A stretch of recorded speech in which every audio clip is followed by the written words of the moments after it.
Whenever we say thermal mass, okay, this means that it's a mass that has good thermal properties. So it's able to store energy in thermal form, okay, and release it back when required. So and the thermal flux exchanged between the surrounding and this thermal mass is calculated as Q equal mass of this part times the specific heat of this material constituting the thermal mass times delta T, which is the difference between its temperature and the surrounding temperature. Okay, so the idea is the following: whenever you have overheating of the space, if you install appropriate thermal mass, okay, this mass will be able to store this excess of heat in this case in sensible form, and in case of phase change material in latent form. Okay, so it will store it, and because of its high specific heat and large mass, it will store it without having a very large increase in its temperature. Okay, so you can store energy without having a overheat of the surface of the material. Okay, and then once once, if you want, the energy within the medium is reduced, then this material can release back energy to the indoor environment, which will enhance, if you want, the comfort inside the space, because instead of having, let's say, large oscillations in temperature in the space, the presence of the thermal mass will dampen these oscillations. So you can just have small variation in temperature within your space because of this mass. So just the name of thermal mass is because it can store energy in thermal form and release it back in thermal form. Okay?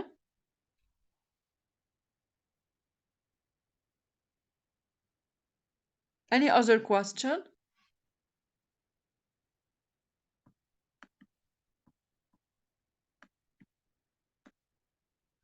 Okay. Now, let us start to explore the different solar strategies that we can use. Okay? So first, we can use windows. Okay, of course, windows are one of the main strategies that can be used in a building. And as we discussed before, we have several criteria. First, we don't want to overheat the space, but at the same time, we want to have, let's say, some penetration, especially during winter season. Okay, that's why when we, depending on the climate we have, we can select the corresponding U value of the window. Okay, for example, simple glazing or clear glazing is not recommended because the proportion that will be transmitted to the space is really high, and this can lead to overheating of the space. Okay, so this is why whenever you, let's say, you want uh, to give characteristics of windows, you say it's double glazing. So double glazing is better than, of course, simple glazing. Now, on the other hand, okay, it depends. If you want to reduce a lot the fraction that is transmitted to the space, we can go to double glazing with low emissivity. So what will happen then? You will have a very smaller fraction coming in inside your space. However, in case you need, let's say, middle case, so we need to transmit energy but with an acceptable amount, we can go to double glazing clear. So then the transmitted fraction will be around 70. This is an example, okay? This is one example of numbers just to see the difference. So, and we can compare for these different parts what we call the solar heat gain coefficient. What do we mean by solar heat gain coefficient? You can see here that what will go inside your space is first the transmitted fraction, okay, plus what we call the emitted fraction. Okay, so we have here, you have a part, the reflected part will go outside already. Okay, so 100 from 100 you will have 8 that is reflected. So here rho is 8%. Then you have a part, okay, that will be absorbed. Now from this absorbed part, okay, from this absorbed part you can have a part that will go again to the environment, while you can have a part that will be emitted outward again. Okay, so here in total what will go inside is 84 plus 2,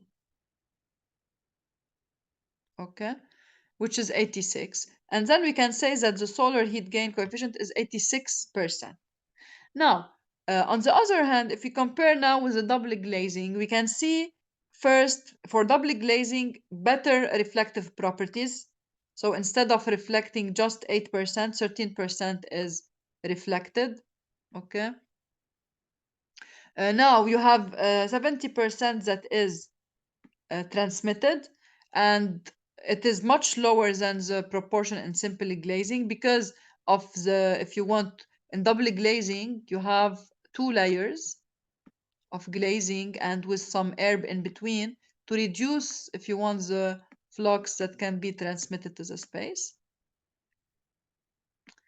Okay, and this will lead of course to a lower solar heat gain coefficient, which is equal to the directly transmitted part plus a part of the absorbed will enter again into the space, which is equal to 6.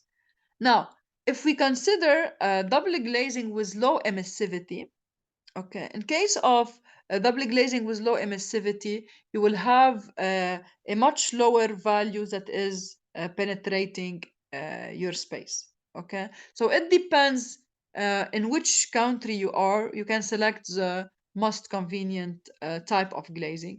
In general the most used one is double glazing clear. Okay, now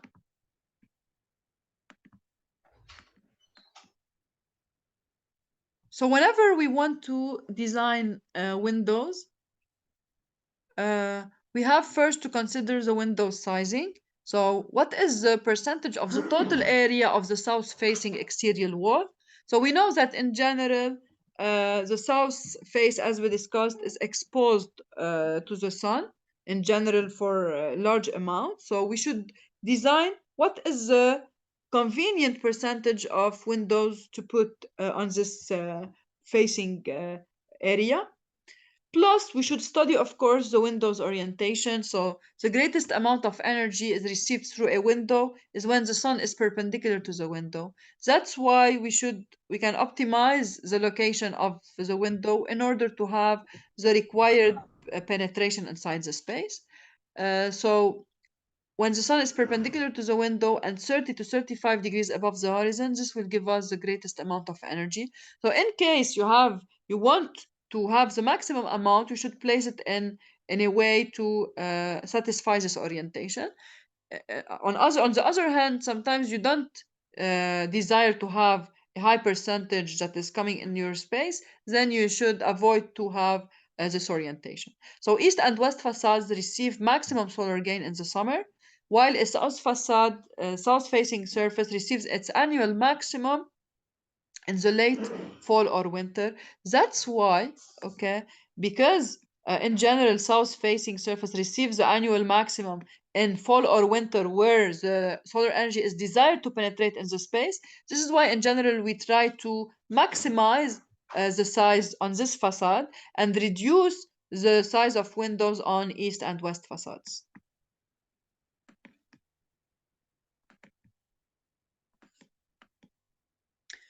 Now, other concerns whenever we design windows is first the leakages. Okay, you know that any leak, if you have very high leakages in your system, this will increase the ventilation load, and this therefore the energy bill will be increased.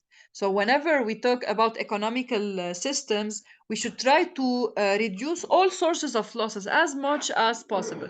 So the frame of the window should be well insulated, okay, to avoid any possible leakages.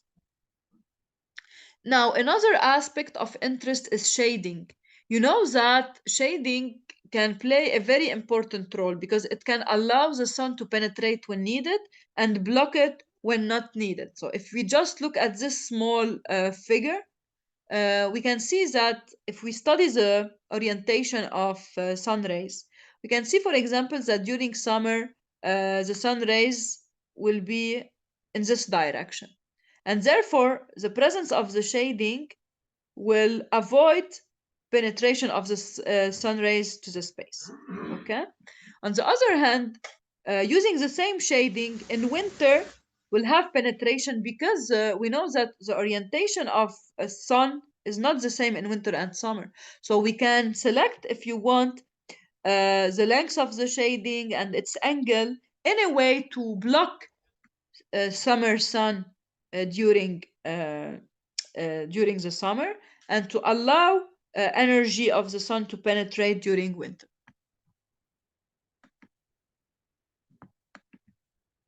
So these are very, if you want, passive strategies because once you implement them, they will always work. You don't need any extra cost to operate them. From here, the importance of passive strategies. Now, other types of shadings that can be used. So we can use sometimes internal, other times external shading. So for example, here we can see that by using the external shading, this will allow solar heat gains to be intercepted on the outside and to reduce the heat gain towards the environment. On the other hand, this is during summer. This is desired during summer. On the other hand, let's say during winter, what you can do, okay, you can put, let's say, some shading. If you have some shading here, these are removable shading. Yani during summer, okay, you can move them down, and this will lead to blocking, if you want, solar energy from heating your space. During winter, even if they are present, they can help you to warm your space. Why? Because whenever you have the sun, okay, you have warm air that can be air will be warmed at this level, okay. And if you open, let's say you can we can see that due to this temperature difference, due to this density difference, air can circulate, okay, and can circulate within your space. So warm air will circulate within your space and will help you to ensure thermal comfort in winter, okay. Plus that, in addition to the convective mode of heat transfer, okay, you have the radiation effect. So also you can have a heat transfer by radiation because of the temperature of this surface that will be relatively high. So shading can play a positive role in ensuring thermal comfort. And of course, sometimes also, if you remove this during winter, also the energy of sun can penetrate directly.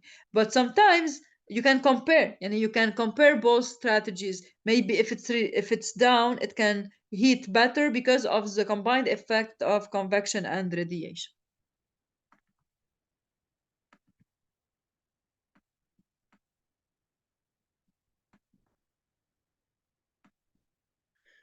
Okay. Now, we have a lot of other solar strategies. So as we discussed, thermal mass is one of the possible strategies in order to reduce the energy bills of heating and cooling. So for example, okay, let us consider during a heating season how the thermal mass can play a positive role. So as we discussed, even in the heating season, during the day, the sun is here, okay? So you can benefit from the energy of the sun, okay, to store this energy. So as you can see, this is the thermal mass. So the thermal mass can be implemented. It's a layer. You can add a layer to your envelope, and this layer is constructed of a material characterized by a high specific heat. In case you want to have thermal mass to be used, yeah, to have energy transfer in sensible form, or you can also implement phase change material, PCM, if you want to store energy in latent form. Okay, so during the day, because of the large temperature inside your room, in order to avoid overheating, okay, so in case you have excess of energy, what will happen is that your mass here will store this energy, and this will lead to an increase of its temperature. But as we discussed, if you select an appropriate mass and appropriate specific heat, this increase in temperature will not be very large. Okay, so it will be acceptable, and the surface here will remain at acceptable temperature. And then whenever during the night, whenever you need it, when you start to have cool temperatures outside, and the temperature inside your room will tend to drop down, the thermal mass will release heat back to you to ensure a stable temperature in your space. So imagine here, this is a comparison between an envelope that does not include thermal mass. So here you don't have thermal mass or a weak thermal mass. And here you have a thermal mass that is present. Okay, so you can see here that during the day, you will overheat your space if you don't have appropriate thermal mass. While during the night, you'll have drop in temperature. So you have really large variation in temperature between day and night. On the other hand, if you compare with the temperature variation here, nearly you have very small variation in temperature because of the effect created by the thermal mass. So from here we say the importance of thermal mass, it can dampen oscillations of temperature and keep your space in comfortable range of temperatures without the need to you don't need here to operate in an HVAC system. So this is a passive system that will allow you to reduce the variation in temperature within the space and keep thermal comfort. Now, if we look here at the following figure, okay, of course you can tell me maybe at a certain time it will not be able to, when it will release all energy, at a certain time I need ventilation system to be operated. It's true. Okay, sometimes thermal mass is not enough, but at least you reduce the need to ventilation system for a very large period of time. So for example, let us explore the schedule for a certain day. Okay, let us say you have the sun present between 10 a.m. and 5 p.m. So you have sunny hours. Okay, so during this time, sun is already available during the heating season, so you don't need to heat your space. Okay, you have sun, and because your thermal mass is here, any excess will be stored.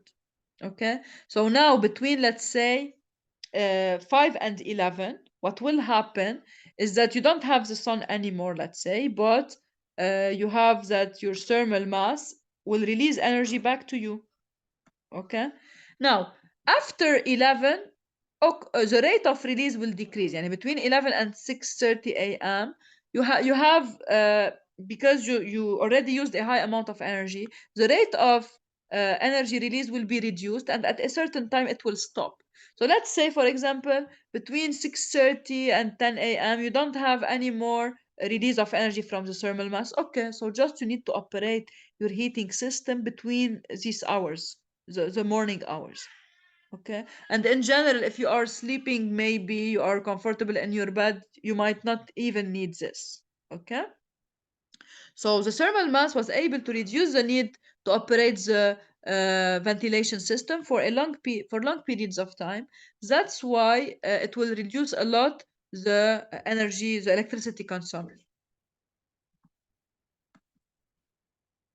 So whenever you do the economical analysis, okay, the benefit of using such strategies will be the amount of electricity reduction that you will pay for. So you can compare the scenario: if I don't have these strategies, what should I pay? If I have these strategies, what should I pay? And from here you can deduce the benefit of using these renewables, these strategies that rely on renewable energy. Any question? So here we can observe graphically how the thermal mass will really dampen the variation of temperature within the space. So let us take first, we will compare several profiles. Let us take first the outdoor temperature. Okay, so as you can see here, if we plot the outdoor temperature variation, okay, we have this graph. So we have large variation in temperature between day and night. So we have increase in temperature during the day and high reduction of temperature during the night.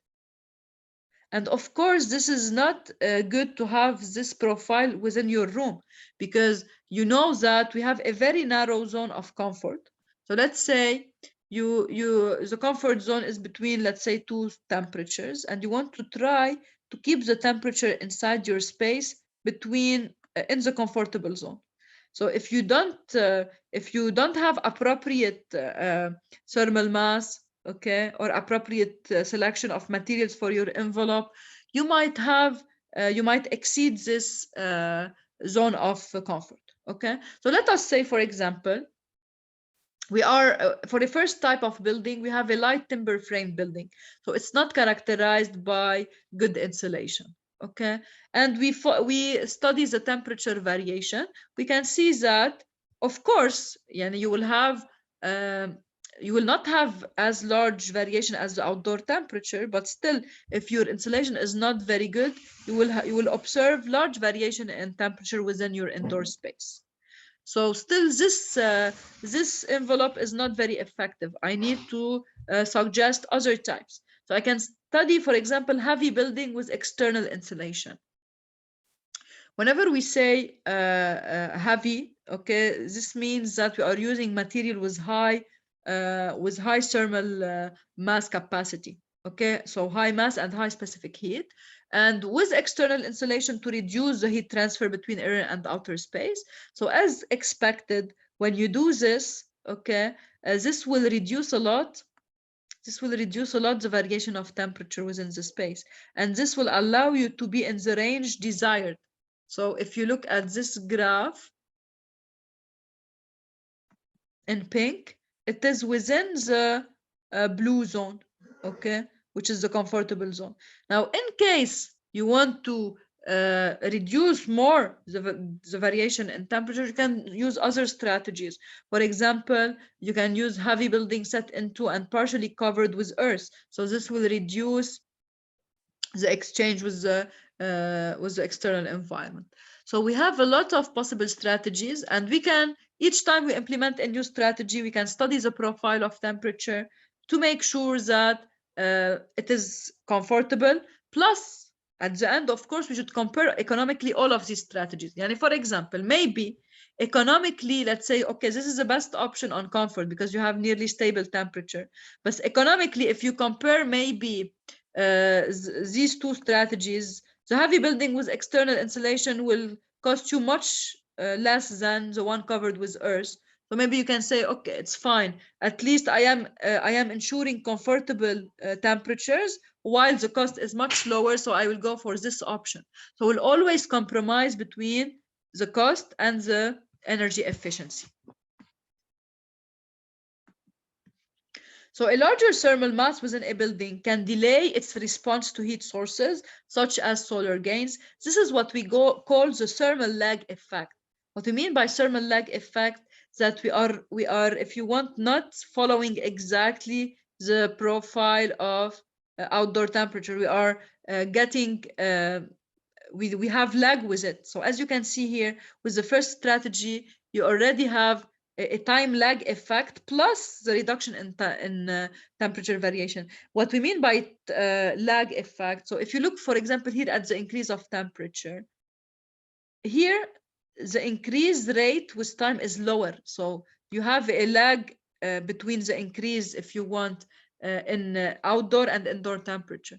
So you can see, for example, that whenever you use appropriate insulation, the maximum temperature that you observe here is delayed from the maximum temperature in the outdoor environment. And this is very good also because whenever you do this shift, let's say you will shift the peak to a time that you need if you want high temperature. And instead of having the high temperature at noon time, you will have it afternoon.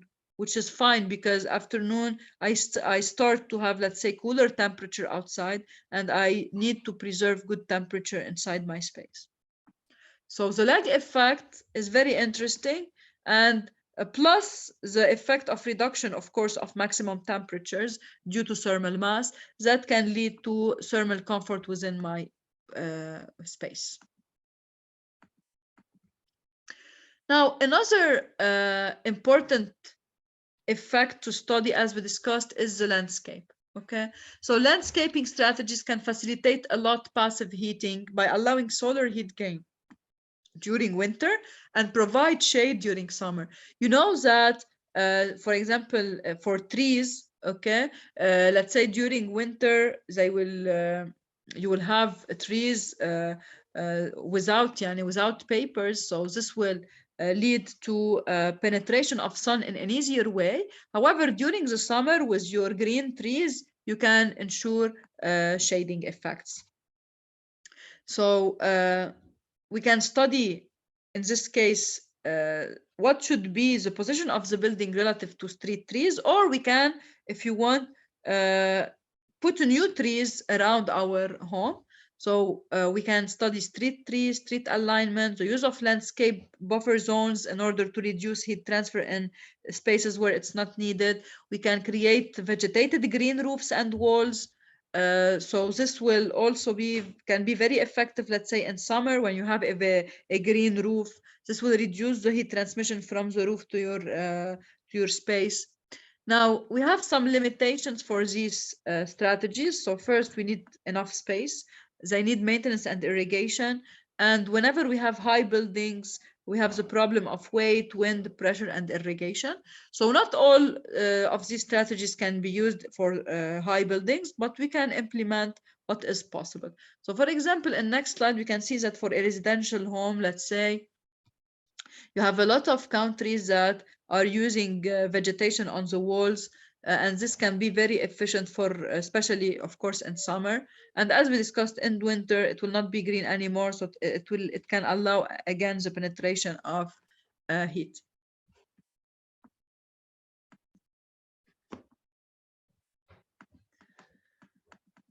So whenever we talk about landscape design, so first, passive solar buildings are usually elongated in the east-west direction, so that a large south-facing surface is presented to the lower winter sun for solar heating.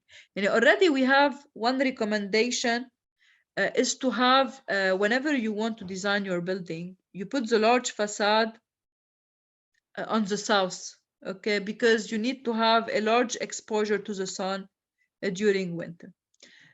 So another recommendation is to have small east and west facing surfaces are presented to the northerly rising and setting summer to reduce unwanted solar gains.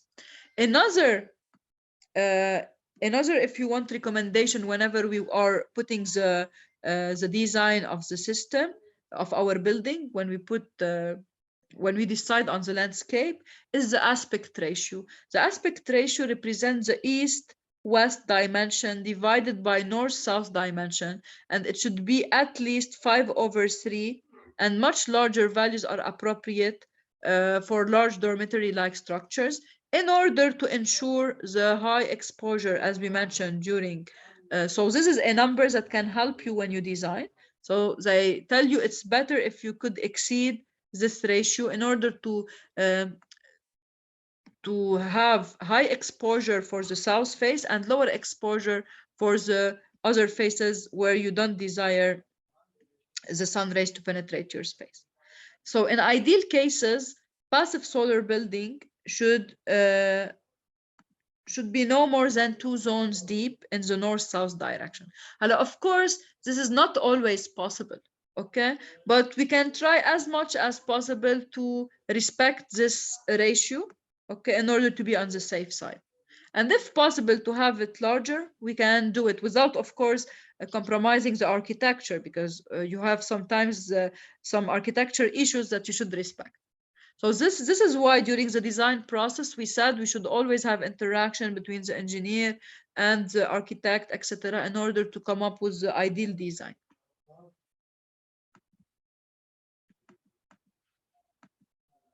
So, for example, here we can see a figure showing how we can increase a lot the energy efficiency, okay, by selecting the appropriate ratio. Okay, so we discussed several values. So first, if you take the square, so the square is an aspect ratio of 1, let's say. Okay, for rectangular shapes, you can have, so here you have 1.2, 1.3, 1.5, etc. So here we can compare, for example, okay, we can compare the energy consumption for different possible strategies, okay, and so we can see here, for example, you can have 30%. If we go to rectangular parts, you can have 30% more surface area, okay, but here you can have the same volume, okay, with lower energy consumption.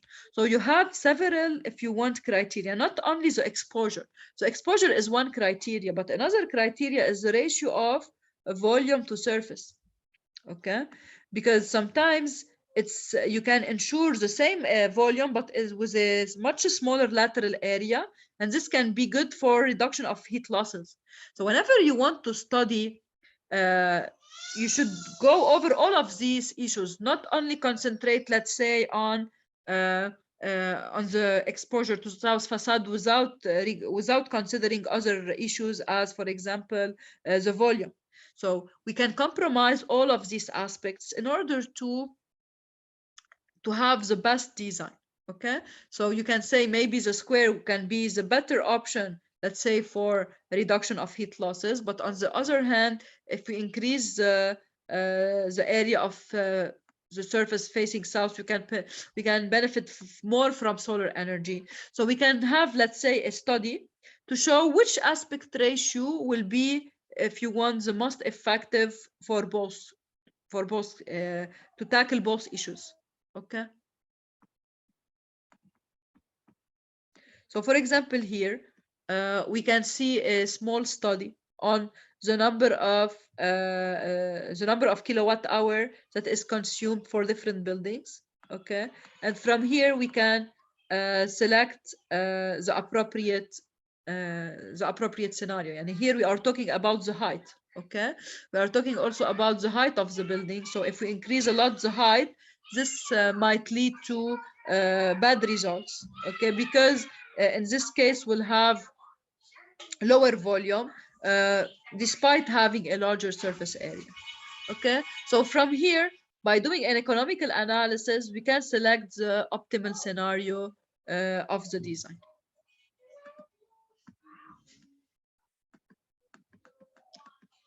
So as we discussed, the two-zone limit on depth it generally allows solar heat collected on the south side of the building to be transported for use to the north side, and this will improve the thermal performance.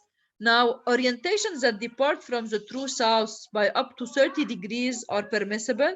And sometimes you have some architectural constraints. You should have some change in orientation. So you can change the orientation of your building, but you have some you have a certain range to go through. If you exceed a lot the change in orientation, this can lead to a high reduction in energy savings. And if, for example, here, if you restrict yourself to the change in orientation by 30 degrees, you can have performance penalties will be usually less than 10%. But if you change a lot the orientation, this can lead to very high increase in energy bills.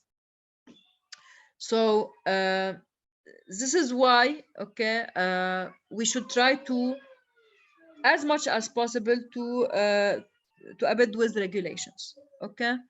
Now, an easterly bias is preferred in applications that require a rapid warm in the morning. In some applications, okay, it depends what time is interesting for you. So you need to warm up during the morning, during the afternoon, or during the midday. Okay, because each facade is exposed to the sun during certain hours. So sometimes, if you are just interested in morning hours, having glass exposure in eastern facade is recommended. Now, if you for Western facades, okay, they can improve the performance of buildings that are occupied in the evening because these facades are in general more exposed to the sun during evening times. So it depends on the building, on its use, to decide if you want where to place your glazing. Now, concerning the layout, of course, we know that we always try to reduce complexity because let's say if you have the same area and you are comparing these two layouts, this one, of course, is much more simple and will be much more efficient because complex layouts will lead to more corners and joints which will leak energy. It also creates more surface areas which can lose heat.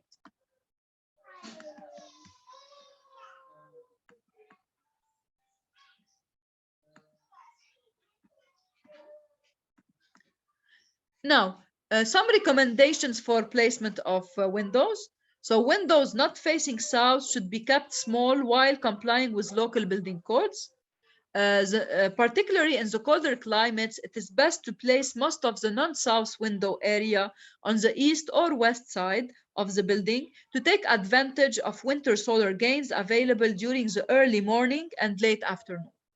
All windows, including those facing south, should have at least two glazing layers. So whenever we talk about double glazing at the same time will transmit a good portion, okay?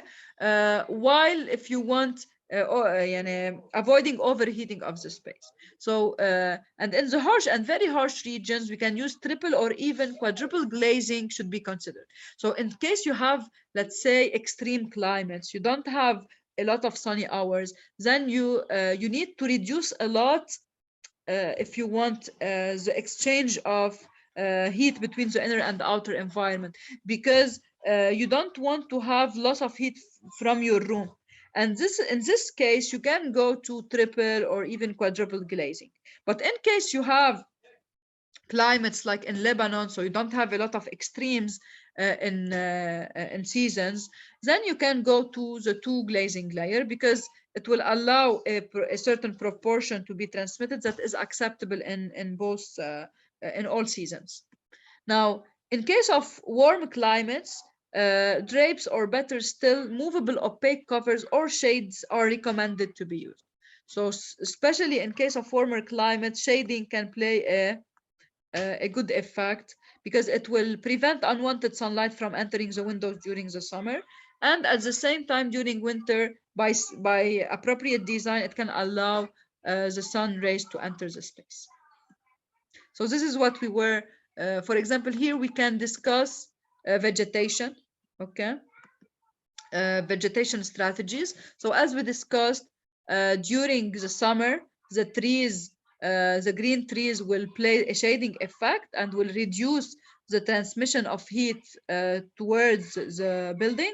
On the other hand, during winter, okay, we because of you don't have green trees anymore, this will reduce the shading effect a lot, and this will allow the sun to warm the building in winter. So until now, all of the strategies we discussed are passive strategies. And the importance of passive strategies is that we don't need any, if you want, external power to drive the system. Now, some other systems are very efficient and they use solar energy, but they need to be driven by external power. So it's fine. We can use these systems also because this